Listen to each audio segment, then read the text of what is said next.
Fast Forward Productions. The women are speaking.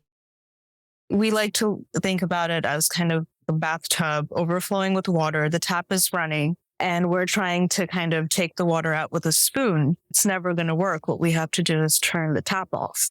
So when we look at these downstream solutions that are at the very end, the plastic has already been produced. Cleaning up that trash is not the solution.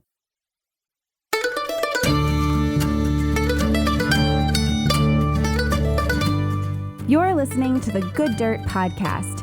This is a place where we dig into the nitty-gritty of sustainable living through food, fashion, and lifestyle.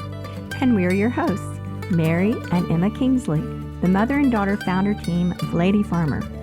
We're sowing seeds of slow living through our community platform, events, and online marketplace. We started this podcast as a means to share the wealth of information and quality conversations that we're having in our world as we dream up and deliver ways for each of us to live into the new paradigm, one that is regenerative, balanced, and whole. We want to put the microphone in front of the voices that need to be heard the most right now. The farmers, the dreamers, the designers, and the doers. So come cultivate a better world with us. We're so glad you're here. Now, let's dig in.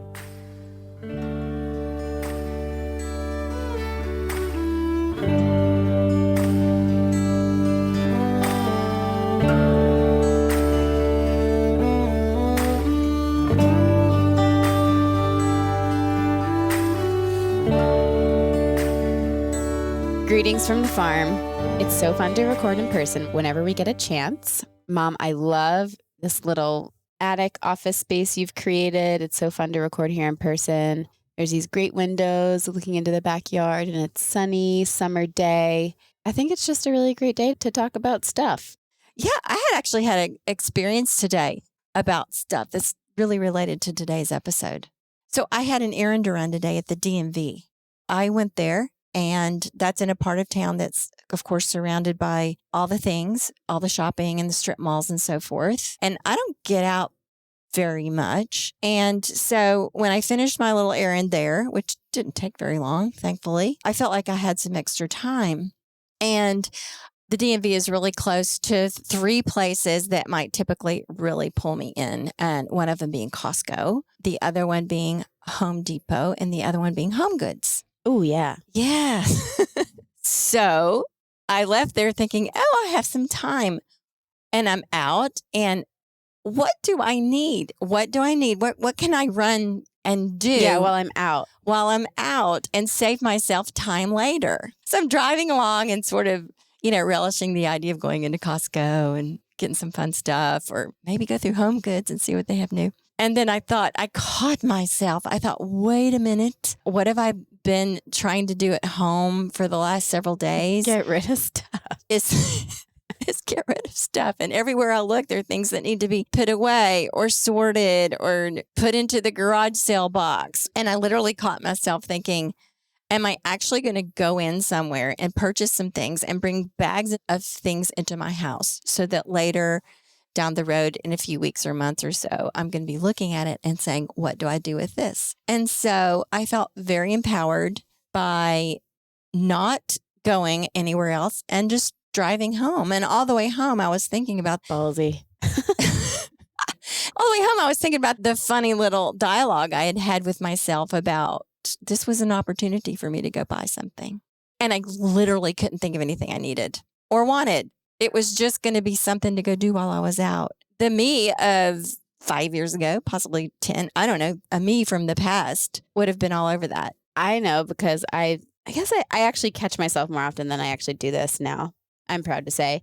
But I know what you do, because it's what I would do, is you actually do go in. You're like, oh, well, you go in and you let Costco tell you what you need.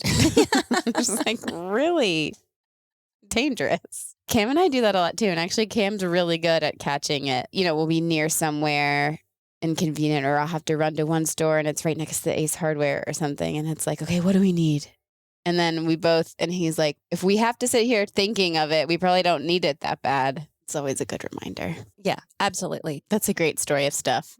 Yeah, it's a story of stuff. And today we're going to talk about the story of stuff. Yeah, but first I just want to remind everyone that we do have this voice message box where we would love to hear from you. And we have some people calling in. And I was just going to say, because this just happened, I had a message that I missed. So you'll be hearing that next week or the week after. We are doing our wedding follow-up bonus episode. So keep an eye out for that. And we're going to play this voicemail then. So if you called in a couple months ago in response to one of our first wedding episodes, don't worry, we're playing your voicemail in a couple weeks. It'll tie in with the wedding follow-up episode really well. But for everyone who hasn't called in yet, the number is 443-459-1950. And I think the prompt should be your story of stuff. If you have a story of stuff, we'd love to hear your stories of stuff. And you might be wondering why we keep saying story of stuff, and we're going to tell you in just a second. But first, I'm going to remind you that the voicemail is 443-459-1950, and it's linked in the show notes of this episode, and we really love hearing from you guys. So please call in and tell us your story of stuff. And in the meantime, we have a story of stuff for you today. Yes. Don't be shy about the calling in. All right. So our conversation today is with Smruti Aravind, who is the development manager at the Story of Stuff project. So what is the Story of Stuff? It's an activist community that started with the short documentary released in 2007 titled The Story of Stuff, which is a 20-minute, fast-paced, fact-filled look at the underside of our production and consumption patterns. This short film exposes the connections between a huge number of environmental and social issues and calls us together to create a more sustainable and just world. In the decade plus since they released that first film, their award-winning animated movies have garnered more than 50 million online views around the world and have encouraged viewers to support hundreds of environmental projects and campaigns with their time, money, and energy. The Story of Stuff project has grown into a movement working to shift the way we make, use, and throw away stuff. We definitely have a problem with stuff. We have too much of it, and too much of it is toxic, and we don't share it very well. But that's not the way that things have to be. Today, their San Francisco Bay Area-based team inspires and encourages the civic engagement of the more than 1 million members of their global community. They invite everyone to be inspired by and share their movies, participate in their study programs, and take part in campaigns on the environmental and social issues that they care about. We're really happy to be able to share this conversation with Smruti, who brings to the organization a decade of nonprofit experience, both out in the field and behind a screen, with an emphasis on digital storytelling and network building to drive systemic change. So here is Smruti Aravind to inform and inspire us with the story of stuff.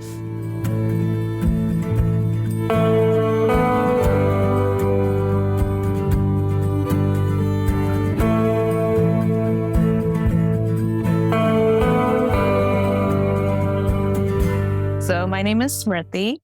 I am the development manager at the Story of Stuff project. I'm basically in charge of stewarding resources, making sure that we have the funds, making sure that our programs are equipped with the resources that they need to succeed. Basically, I've been working in nonprofits my entire career. My first job out of college was at Teach for India, which was at the time just starting. I think it was like in its second year, so it was very new. And then from there, I was mostly in communications, graphic design, and video production. So kind of that aspect of nonprofit work, which I do here as well. But definitely the resources part is a big deal of making sure any nonprofit is successful. Awesome. So what is Story of Stuff and what do you do? Yeah, so the Story of Stuff is kind of a unique nonprofit. It was founded basically because of the unexpected viral success of the 2007. So quite a while. We just celebrated the 15th anniversary of the original film, The Story of Stuff, which was an online documentary featuring Annie Leonard, who is the founder of the organization and also currently the outgoing co-executive director of Greenpeace. And she, at the time, made this film that really struck a chord about our consumption-crazed culture, our relationship with stuff, the linear economy. And it was also kind of the early YouTube had just started. This film was released exclusively on YouTube. So it was kind of one of the very first cause-related viral films. The organization was started after the fact because people wanted more. They wanted more media from us, and they wanted more opportunities to get involved in the kind of the system that Annie describes and the intervention points that she identifies. So since then, we've definitely expanded beyond just producing media, although that is kind of the backbone and what we're mostly known for. We've definitely expanded into having a really robust kind of campaigns team, which capitalizes on the interest and the engagement that our media generates and funnels it into policy change. And then the third branch of what we do is, I guess we call it power building or network weaving. It's basically bringing together diverse partners.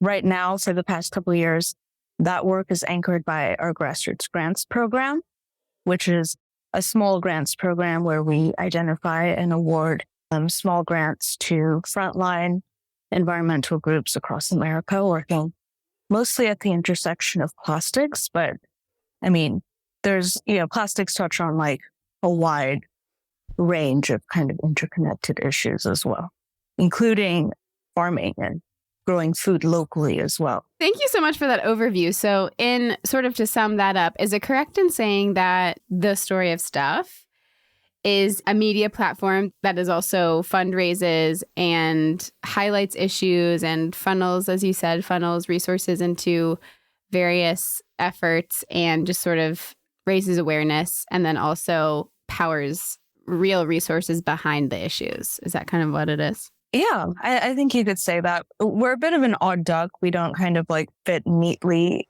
into just content creation or just advocacy. It's kind of all of it. Our campaigns work has been quite significant in recent years. Our film, The Story of Microplastics, or was it Microbeads, actually played quite a significant role. The film and the accompanying sort of engagement campaign and the support that we kind of raised around the issue led to the first serious ban of microbeads and personal care products under the Obama administration.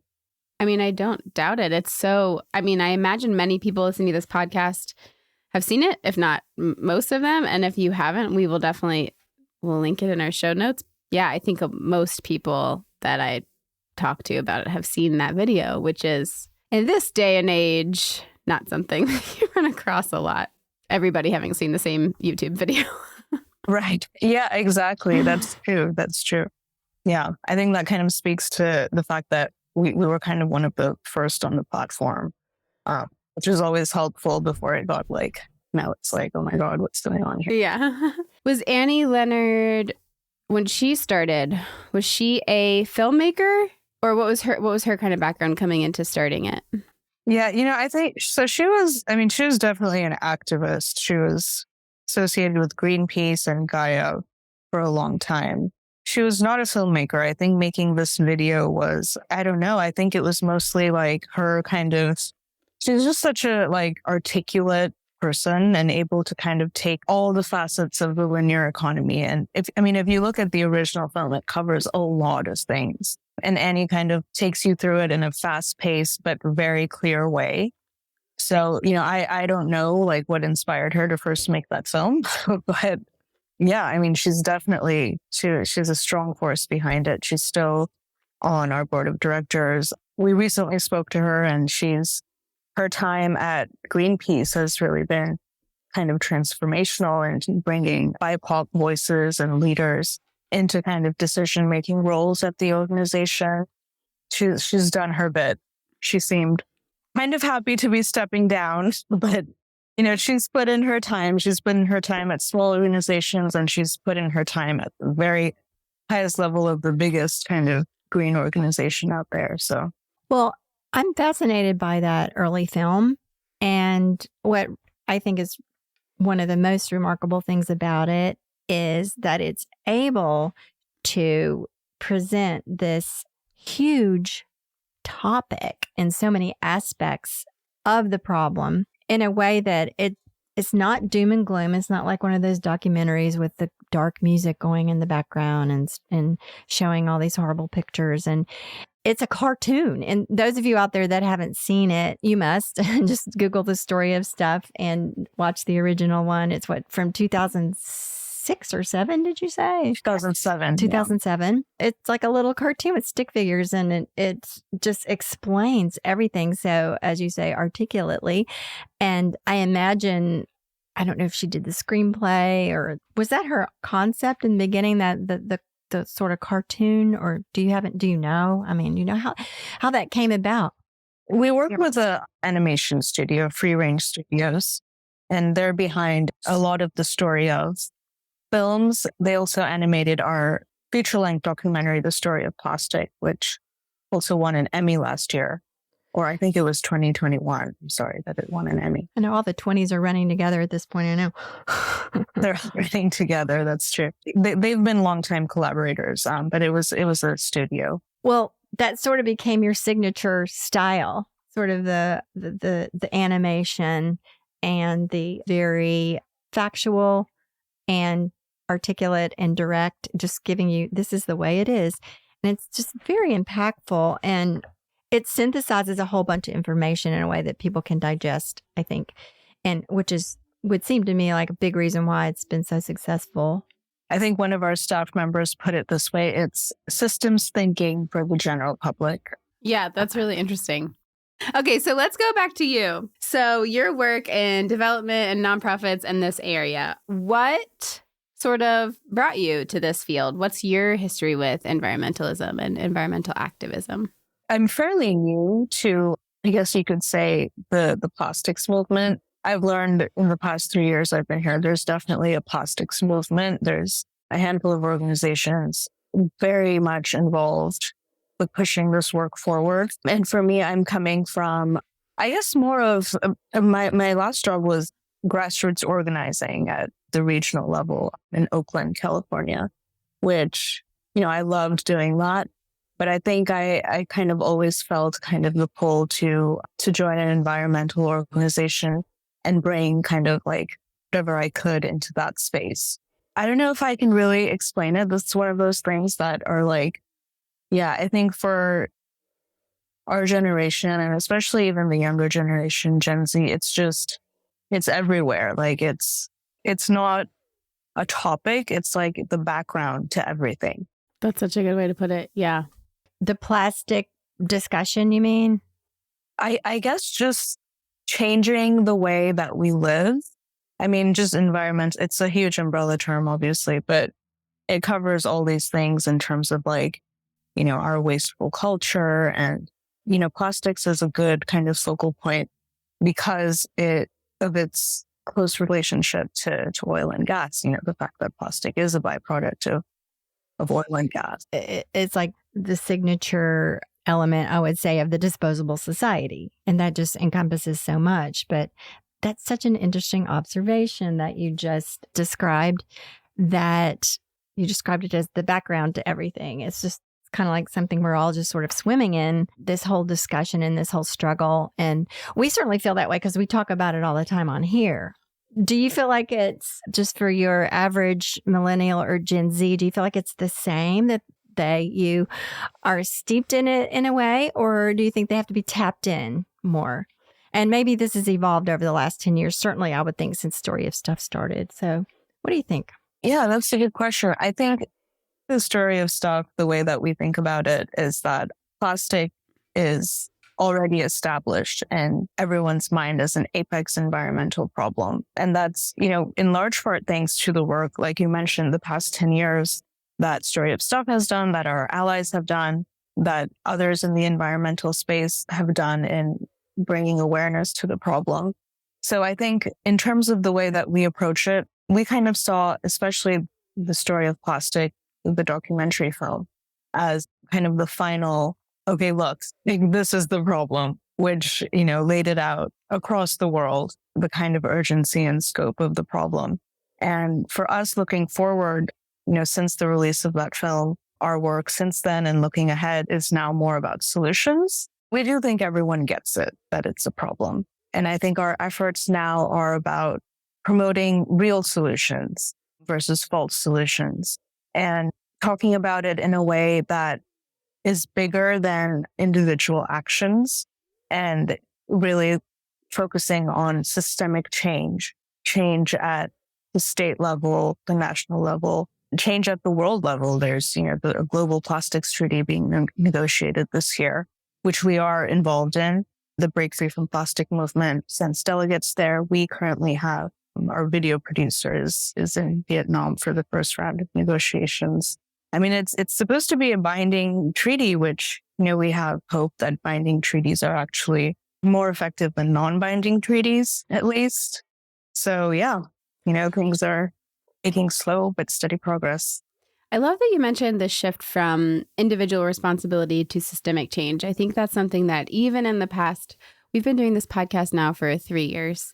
I think even since the beginning of us doing this podcast, that has become a more resounding echo. We kind of started Lady Farmer and our own work here as, it's all of our individual efforts can add up. And there's some truth to that. But I think there's been recently there's been so much more of a push to all of us getting on the same page that it is bigger than all of our individual actions. And it's completely systemic.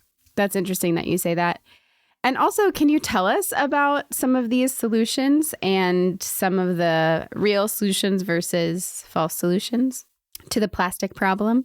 Yeah. So when we talk about false solutions, I think we kind of all know what they are because they tend to gain a lot of traction on like social media, for example.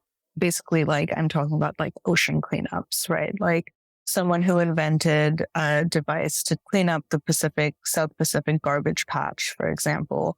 Just any kind of like cleanup efforts in general.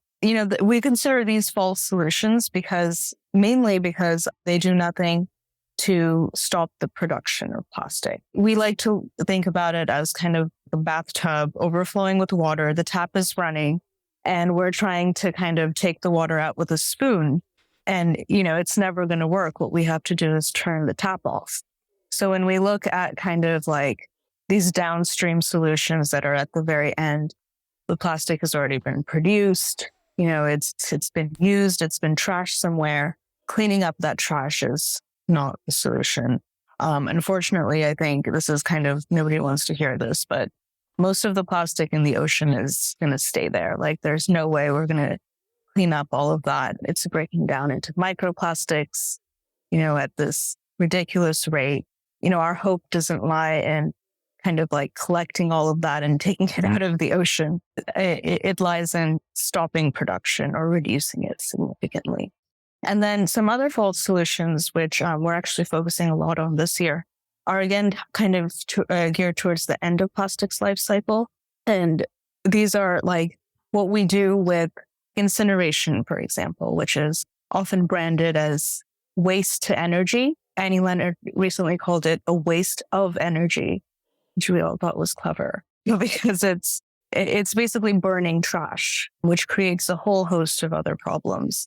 We're focusing on this quite heavily this year. We have a documentary short coming out about one of the last remaining incinerators in California, which is built in the Central Valley farm working region in Modesto. This area was chosen because of, the inhabitants who live there, who, are Spanish speaking, farm working, and were considered at the time as unlikely to resist or organize to stop building this incinerator in their backyard because it is polluting the air and the water and the land. It's incredibly toxic. This is a part of California that has the worst air quality in the country, and it's affecting everyone who lives there and their children. This is obviously a false solution. We can't burn our plastic and call it waste to energy and pat ourselves on the back. I have one I wanted to ask you about. Yeah, sure. When you see the marketing of clothing that's made out of, say, recycled plastic bottles or so forth. That's the other one. That's a great observation. Yeah, that's a false solution as well. And it doesn't matter how many leggings you make out of recycled plastic bottles. Also, the danger of it, and we've talked about this before, is that it gives people a false sense of justification for buying things. If they think it's a material that can be recycled, then they feel, oh, okay about buying it. Now, that goes back to the thing is that like we can't do enough as individuals, that the whole thing needs to be stopped at the tap, like your film demonstrates. So I wanted to circle back a little bit. You started talking about some of the bigger policy changes that are taking place. You mentioned a couple of things, and these are things that I don't hear about very much. I mean, I think someone would have to be pretty kind of close to the field to have their finger on the pulse of all these things that are really happening. And so can you tell us things that are happening at the tap that we might not have heard about? You mentioned a couple of it, but I just wonder if you can talk about that a little more. Things that you know are really happening where it really counts.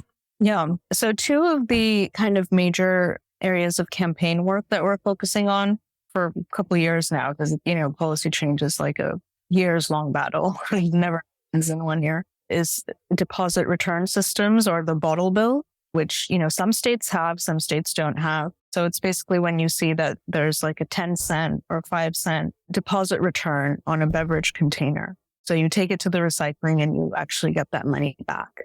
And this is, if you live in a state where this happens, you might kind of have taken it for granted. I know I did the whole time I was in California, but this is actually one of the most effective ways to drive recycling and get these beverage containers out of the waste stream, especially since beverage containers are among the few types of plastics that can be recycled at the right facilities. Obviously, the vast majority of plastic can't be recycled, With beverage containers, we like to call it a low-hanging fruit, because it's a simple thing that's in California alone can take 13 billion containers out of the waste stream, the environment, out of landfills.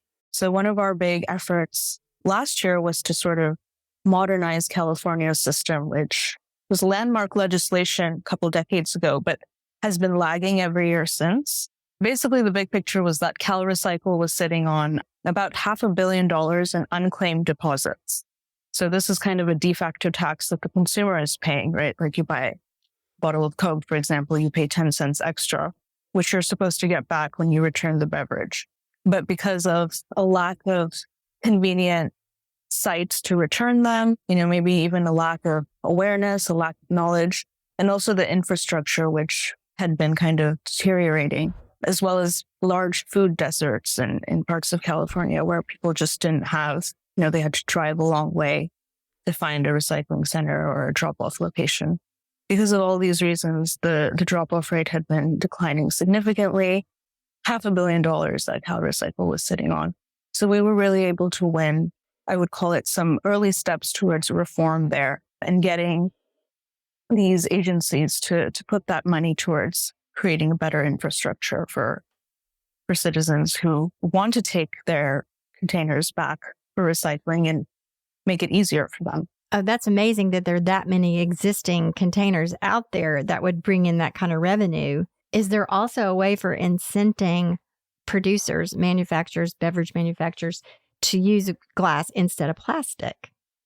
Does it extend there, or have we not gotten there yet? So that's a huge kind of whale to take on. These manufacturers are consistently the top polluters every year. We do, along with the Break Free from Plastic movement, does a brand audit every year where they kind of coordinate these beach cleanups across the world and identify the top polluters. It's always the same. It's, Coca-Cola, Pepsi, Nestle. So getting these massive multinational corporations to sort of play ball is not something we've shied away from ever, but it's a long fight for sure. Well, these are people. I mean, they can see the problem. I mean, why is there such resistance? I realize because they're driving this gigantic ship and it's a lot to turn it around. But is it even on the table? Is there even any discussion about it, or is it just not dealt with? I think if it weren't for people demanding change, I don't think they would ever make a change. I think one of the kind of inroads we're making, apart from bottle bills, are refillable system. So refillables are kind of the next frontier that the Break Free from Plastic movement is working on. our media initiative for the next couple of years. It's called the Reuse Revolution. The story of stuff is sort of focused on establishing refillable quotas, getting states to mandate refillables quotas. Again, this is like something that we are working towards, and it's ambitious for sure, but it's a step towards a circular economy, the same way that bottle bills are. This is something that we have to have buy-in from corporations to achieve. If Coke is putting out, say, 5 million beverage containers, who is responsible for getting those back into the system in a circular way? You know, is it up to the consumer? I think up until now, they've put it on the consumer. And that's kind of what we're trying to change, is getting the extended producer responsibility laws in place. They're the ones setting up the infrastructure for refillables. What do you make of the progress, at least what I see as a consumer and someone who sort of dabbles in this space of keeping up with it? I'm always seeing cool articles about, oh, they're doing this in Scandinavia. They do this in Europe. They have these in this grocery store where these, you know, even these big brands like Tide, like all reusable aluminum recyclable containers and things like that. So it's happening and there are solutions. What I'm seeing is a lot of times it's in smaller countries, usually in Europe.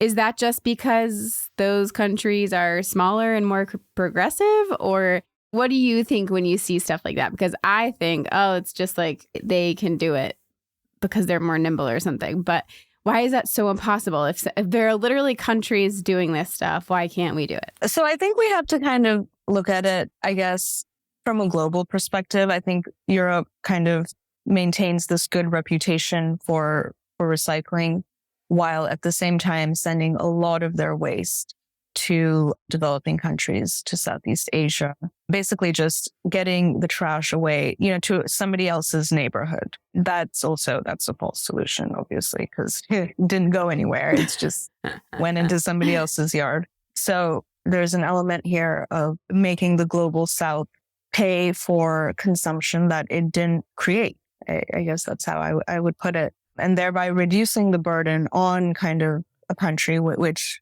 maybe has a smaller population to begin with, has found a way to get rid of a bunch of its waste. And then with whatever's left, okay, yeah, and we've got, you know, a system. But that is not to sort of like in any way downplay the progress that they have made. You know, definitely there are European countries that are way ahead of the US in terms of having policy in place, in terms of having drop-off locations in place. I know in Germany, they're very strict about recycling, right? You go and like separate all your recycling and put it into the corresponding kind of, you know, bottles here, paper here. We don't have any kind of nationwide mandates or policies to do that. You know, I leave a lot up to states, and we see a huge discrepancy from states that are trying really hard and others that don't even have a plastic bag ban in place yet. What are some really creative and effective things you see happening in other countries that are really working? And the recycling system in Germany is very strict, but that's still a lot of pressure on the consumer. You know, we've all seen the parks with the recycling bin that's just full of trash. You know, it's still like the solution is happening at the end of the line. So do you know of any really innovative and progressive things that are going on in other countries that we could possibly look to or emulate? Or, I mean, maybe those, you don't know any. I don't know. So our series that we launched last year, Solving Plastic, does take a look at a few other countries. They're very short kind of like web episodes, and a lot of them are US based, but we have been looking at solutions in Latin America, mostly around refill, mostly around things like services that provide bulk grains, bulk rice, bulk food products without any plastic packaging, by basically making it easy for folks to sort of fill it up into their own reusable containers. It's amazing that it's such a simple thing works, but plastic packaging is a huge percentage of the waste that, first of all, is not recyclable, and second of all, just the volume of it is massive.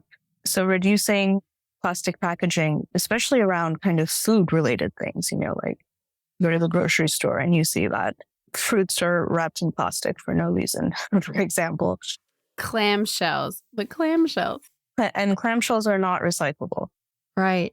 And so many times you run into laws, health laws, food safety laws that actually prevent The refillables. Yeah. They require you to use I guess makes sense from a food safety, but that's really hard. Like how to reconcile those two things. Well, we've been doing it without plastic for a very long time. And one of the things that the sort of global reuse revolution looks at is sort of indigenous methods of food packaging and places in Asia and Africa, where it has been the norm for a long time to use biodegradable packaging, banana leaves, jute, and these sort of indigenous practices that are being supplanted by flooding these developing markets with cheap plastic. Sachets, especially like these single-use sachets that you're trying to bring into parts of the world that don't have the capability to process the trash, definitely don't. I mean, it's not recyclable in the first place. So What do you mean by sachet? So sachets are these like little single-use packets of mostly personal care products, shampoo, conditioner, deodorant. And this has kind of been a big push for the industry, especially as kind of we're seeing in the West, especially reliance on gas decrease, as people kind of getting more into solar, into electric cars. I mean, we call it the plan B of the oil and gas industry is to ramp up the use of single-use plastics. Like sample sizes of stuff? like hotel things. Yeah.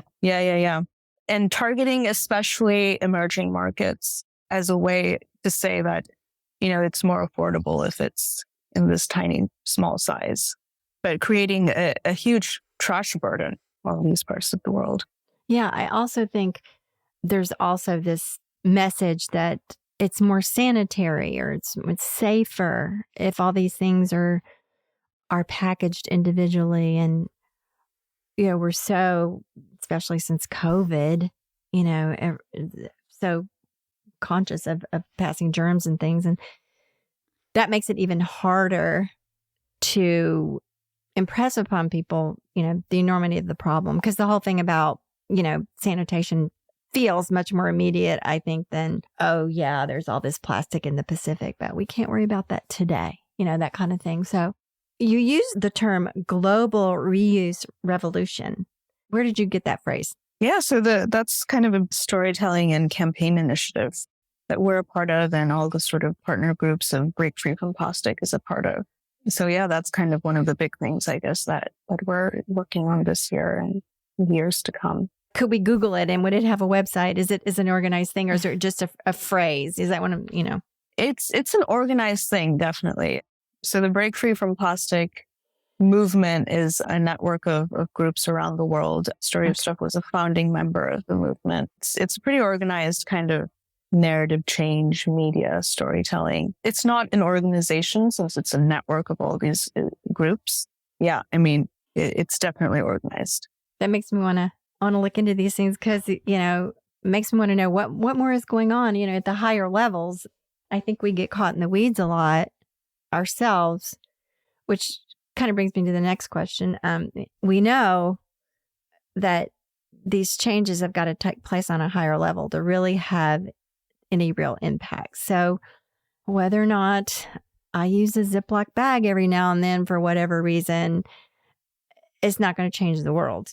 I don't want to do it and I don't do it, but it just kind of makes me feel like I'm doing my part. But am I really helping? So if these changes need to take place on a higher level, what do we do as individuals that really are policy people to finally get it, or these big beverage companies to, light bulb to finally go off? Like, yeah, we need to really change this. I mean, what do we do? Yeah, I mean, we can't wait on anybody. I think we've seen time and time again that it doesn't matter to executives of massive corporations. They're going to take the path of highest profit. It is definitely resistance. It is people like us who need to sort of make the effort to hold government officials responsible and to hold corporations responsible. But you're right, like the individual consumer making one choice instead of the other is great. They shouldn't stop doing that. It's a great place to start, but a terrible place to stop because there's a ladder of engagement and change making beyond that, which includes, flexing your citizen muscles. It's another thing that we like to say at Started Stuff. Flex your citizen muscles and get involved in any way that you can, because it's policies that's going to make the difference. It's bans, outright bans on single-use plastic, quotas to achieve a certain number of refillables, bottle bills. I love that phrase. What a great place to start. Terrible place to stop. So since your involvement with the Story of Stuff, where do you see the most progress in terms of real solutions? I think what's kind of really promising and shows a lot of potential is definitely the refillables program. We are seeing this take hold at the corporate level. Dr. Bronner's, which is far from your average corporation, they're like wonderful, and they've been a longtime supporter of the Story of Stuff. That's interesting to me. The big company, you're just very interested in it and interested in making change, yet you still see their product on the market, which I don't buy because of that reason. Like, I don't want that plastic bottle in my house. So that's a little bit of a conundrum. I guess, I don't know. Can talk about that a little bit? Like a company that is trying to make changes, but they haven't yet. Yeah, I don't know. I was I'm from the Bay Area originally. So I was in San Francisco for many years, and they have this grocery cooperative, which was years ahead of their time in terms of refillables, right? Like you could go into, it's called Rainbow Cooperative. You could go there, refill peanut butter, honey, Dr. Bronner's, all their soaps were in these massive, containers, and you could go there with your own container, but weigh it beforehand, fill it up, and weigh it after, and then just get charged for weight of the product that you're buying. But this is one grocery store. Yes. Which is, kind of doing its own thing, marching to the beat of its own drum. But I think it kind of highlights the levels that you have to go through. So, for example, the unnamed large company has been sharing with us is that they're trying to get something like this going at Whole Foods, which is a huge chain, that's a huge step up from a little local grocery store. But there's the kind of things that it takes to sort of get that implemented at that level. It depends on a lot of things. It depends on the grocery store itself, their willingness to sort of invest in whatever it takes. I guess they have to invest in the big steel containers. They have to invest kind of the drop off and logistics around that. And then who is responsible for getting consumers to kind of do this? I have a personal question for you. So moving from Bay Area to Florida, that's got to be interesting as far as accessibility to bulk and plastic. And Florida's probably one of those states that hasn't banned plastic bags. So I'm just curious what your experience has been, especially in doing this work. It's got to kind of be painful sometimes, huh? Yeah, I think you got it. You kind of hit it on the nail there. So I'm in a kind of interesting area, Northeast Florida, and kind of near the beach, where my immediate community, it's kind of really nice. It's a bit of a bubble. There are times when I'm kind of when I have to go to Target, or, I'm expecting a baby soon. So we have definitely been making Target runs and Costco runs. I get a little depressed. I see people walking out of Costco with a cart loaded with plastic bottles of water. Oh, and we're just okay. Did you just buy the whole store? There's no ban on plastic bags. There is a recycling program that I think was in this city was suspended during COVID. I think it's back on track now. But yeah, there's a lot of work to be done here for sure. It's interesting that people care a lot about the ocean. People care a lot about sea turtles, regardless of their political affiliation. But in terms of making those bigger connections, getting to way deep into the issue, the life cycle of plastic, the fact that this is a direct output of oil and gas. There's a lot of work to be done here for sure. Oh, you just said something very meaningful, I think. The connections. People are not aware of in general. And like you spoke to it early on in the interview, the microplastics in the beauty care products and the microplastics in our clothing. I mean, there's so much of that is just buried, obliterated, or obscured in lack of awareness, like just lack of knowledge of that, that when you wash your shirt that's made of recycled water bottles, you are, flushing little pieces of plastic to those very sea turtles that you love very much and are maybe might be giving money to some conservation organization to save them.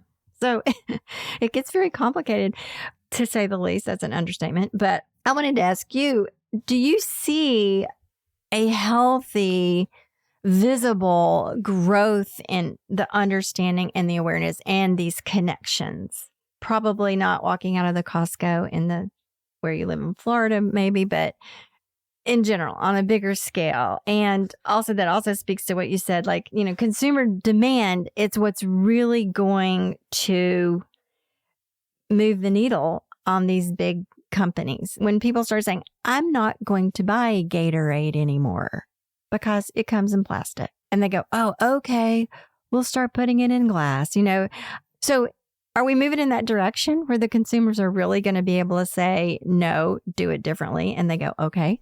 Yeah. Well, we would say that it's probably not on the consumer. I mean, if say tomorrow, and in such a consumer driven economy as ours, yeah, the consumer does hold a lot of power if they're acting as one whole unit.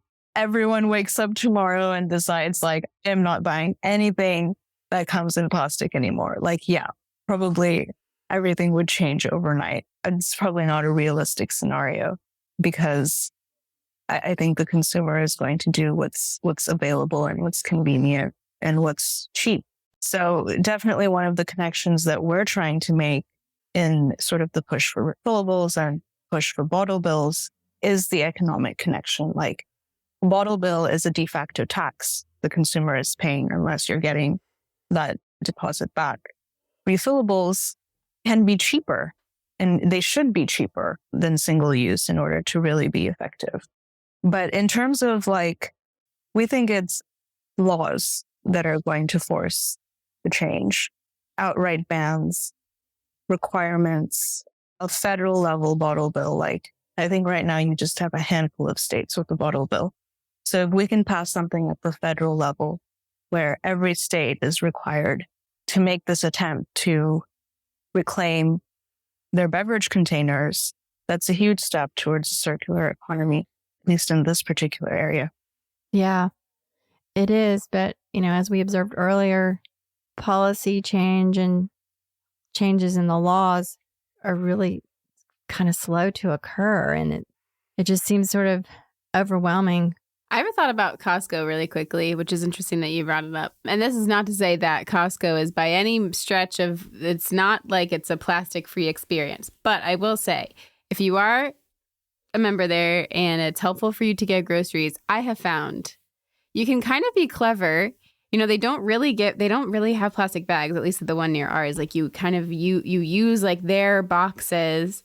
And a lot of the stuff does come in cardboard. A lot of it comes horribly plastic and everything. But depending on what you buy, I think you can be a discerning shopper there and shop there and get a lot of good value with not a lot of plastic. That's just been my personal experience. So shout out to Costco. I don't know. Yeah. If you do it right. Yeah. If you do it right. Yeah.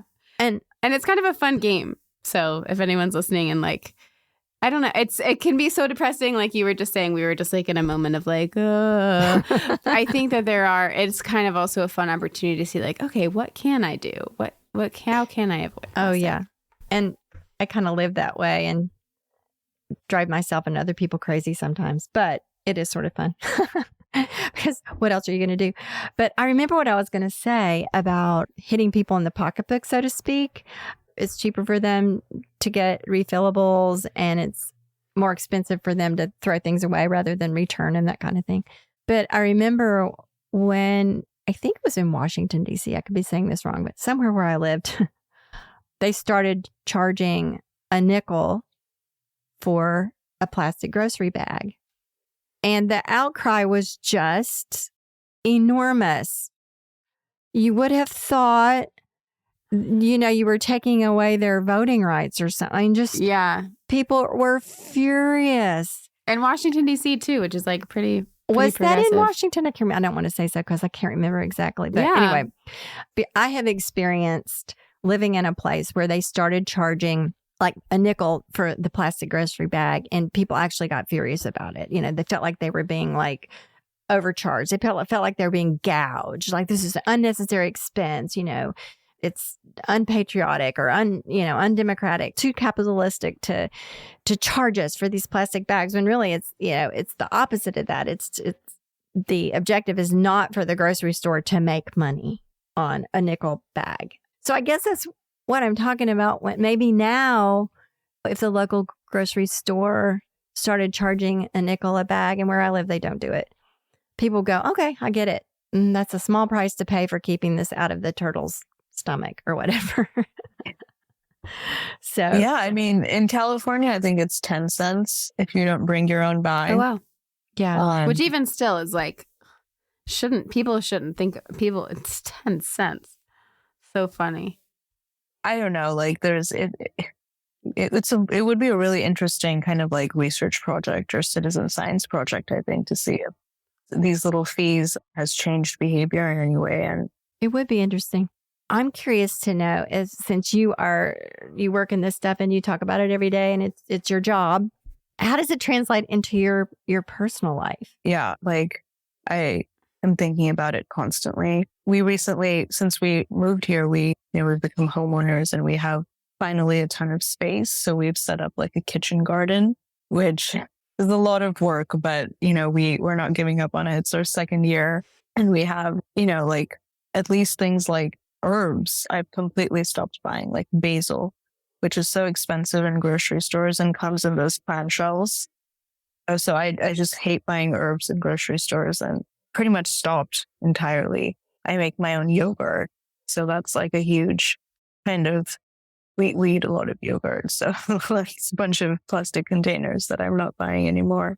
And you're expecting a baby, so you're going to have to think, will you be using disposable diapers or cloth diapers? Or there's all those decisions. And, I'm not trying to put you on the spot. It's just interesting to, and we always talk about, people need to give themselves grace and do what they can do, and it's never a judgment thing like you should be doing this or should be doing that. But it's interesting to hear people's thought processes on it. A lot of it like comes down to just, I guess, ease, because I grew up on cloth diapers. I was born in India. I spent the first 5 years of my life there. And it was just the norm, it wasn't like anything weird. It was just the way it's always been done.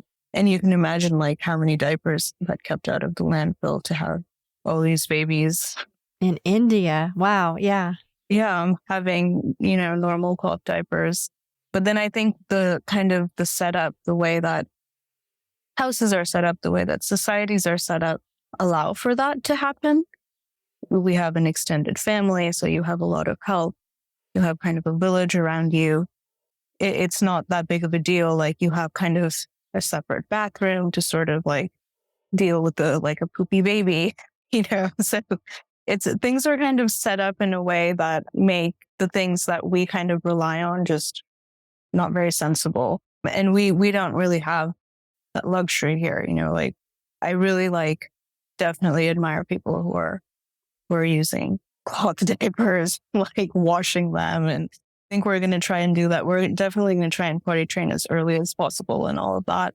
There's a lot more effort involved. We just don't have the support system to help like a new mother. That's so interesting to think about the context of it. Again, how it's systemic. Not just it's systemic in that it's this evil capitalist systemic system, but in a way, the solution is also systemic in that it's about communities and how we support each other. And how we infrastructure and, well, just for a little perspective, how quickly that's changed. I have 3 kids and Emma is the youngest. There's 4 years difference between her and her oldest brother. For our first child, we used cloth diapers. It was no big deal. Well, we had a service, and it was fairly common, and most people I know did that. The disposable diapers were something you might get if you were traveling or something like that. And then by the time Emma came along, just 4 years later, it was like, oh, nobody was going to fool with that. So it just kind of disappeared from the culture. I wonder if they're coming back at all. I wonder if those services are coming back. And it was great. They gave you the container, you put everything in there, they picked it up, and they dropped off clean diapers. It was magic. You should look them up. Google them and see if they. There might be some. I would think it would be an industry that might make a comeback. Yeah. Is this a new service or this was? That was in 1986. 1986. My son's 36 years old, and he grew up on cloth diapers. Yeah. Yeah, because that sounds like it could be like, a new startup or something. Like, yeah, it sounds a little daunting, dirty diapers, but years ago, it was very common. Oh, and you had several services to choose from. It wasn't just one guy. It was a whole thing. It was kind of like your dry cleaner. So yeah, maybe it's time to bring back some of those solutions. Well, sort of related to that, what does slow living mean to you? We talk about slow living a lot on The Good Dirt and how slow living and sustainability are related. And so for you personally, do you feel like you engage in slow living in any way? Yeah, I think totally. Whenever I can, it means it covers everything from like the food choices that you make. I guess it's one of those things that is actually really deeply tied to consumer habits. I will say that I think that it's been easier to live some of those values since kind of getting our own place. Living in a big city like I have in California, it has some benefits. I think generally living in a city, you have a smaller footprint just because it's, there's more accessibility to public transportation and you're kind of in an urban center. So it's like, you're not going way out of your way to do something. It's kind of like everyone's doing the same. In general, it's hard to sort of live out those values when you have, you have a small space, you have a huge, like massive rent to pay, and you don't have kind of the time. I think we've seen a lot of those things. This is one of the things that maybe the pandemic helped, is like it gave everyone a lot more time. And then for some people, those changes kind of became permanent. So my husband and I both work remote, and the amount that we eat out or the amount that packaging that we bring into the house, all of that has reduced dramatically for sure. And I think it does come down to like just having the time. Oh, that's such an interesting observation about living the urban lifestyle. It makes that more difficult in several ways. Well, and maybe easier in some ways. Yeah. Another question we like to ask all of our guests is, what does the good dirt mean to you? And you can answer that any way you like. Well, I was really excited to kind of see your guys' outreach, especially since kind of becoming like a mature farmer in recent years. Amateur, quote, quote. Our yields are not nearly big enough to be considered a farmer, I guess. But, it's exciting. It's like you plant a tree that, if you take care of it for 5 years, is going to give you a ton of lemons and avocados, even if it doesn't in the first couple of years. Yeah. So. It's that delayed gratification that we don't like or that we're not used to. Yeah. So I was definitely super excited. I didn't know a lot about you guys before, but had a chance to sort of look into it. And yeah, I think it's just so important to sort of connect with like where your food comes from and all of the effort that it takes to grow a single grain of rice. And I mentioned rice because my parents are like super against waste. I think it's part of the culture for it to grow that single grain of rice. And now I do because I have not grown rice, but I do know the effort it takes to like grow tomato, or like grow zucchini, and also kind of encouraging women. So I love what you guys do. But I guess to me, I think about soil health because, I'm pretty into this stuff. So I did think about soil health. Cool. What it's worth. Yeah. Yeah. What is it that you most want people to understand about the work that you're doing at The Story of Stuff? And yeah, what do you most want the audience to take away from our conversation here together? Well, I definitely want to say that I hope that nobody was discouraged because some of the things that we talked about were, kind of a little like, I don't want anyone to be discouraged or to think that their individual actions don't matter. I just want to be very clear that they matter a lot. They're one step in the right direction.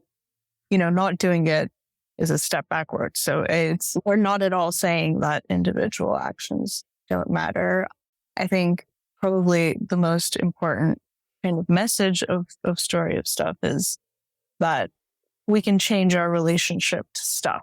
Our relationship to stuff is kind of a newish phenomenon, at least in terms of like just the volume of our consumption and the rate of our disposal of it is fairly new, and we can absolutely live without a lot of more stuff, or at least we can drastically change our relationship to stuff so that it's not like some of us have too much, some of us have too little. That's not the way things have to be. And to your point that it's fairly new, yes, humans lived a very, very, very long time before all of this. Yeah, we made it this far. Yeah, we made it this far, and we sort of have a short memory about before we had all this stuff. And something else I wanted to add to what you said about the strength of the individual actions, and something we haven't talked about today much, but when you do things, you set an example for other people, and I think that's really powerful. People go, well, why do you care? Why don't you want the plastic top on your to-go coffee? Well, because I try not to use plastic and you talk to them a little bit about it, and before you know it, you've engaged a person that might not have thought about these things before. So, yeah, the power of example. Yeah, I love it. Well, thank you so much, Smruti. This has been really a fun and enlightening conversation. I'm so glad to learn more about what you guys do. And I have to admit, I haven't watched the feature-length film yet, but now I'm really excited to. Is there, where can I watch it? Is it online? I can send you a link. Oh, great. Is it public? Is it open for everyone? Like anyone can watch it? I am not sure if it's publicly available. It's not on our YouTube channel. We have kind of a private link. I can definitely get you that link. Oh, that would be so wonderful. And this is separate from the series on plastics. That's a bunch of short films, right? Solving Plastic, yes. Those are web series. They're very short. They're like 2 minutes. Okay, that's what I've seen. But this feature one, I'm so excited. I'll just add that I've been admiring you guys for years and following you. So it's just really exciting to get to have the Story of Stuff represented here on The Good Dirt. And you were such a delightful and knowledgeable and interesting representative. So thank you so much for your time. Oh my gosh, thank you. Thank you for reaching out. Thank you for having me. This was a pleasure.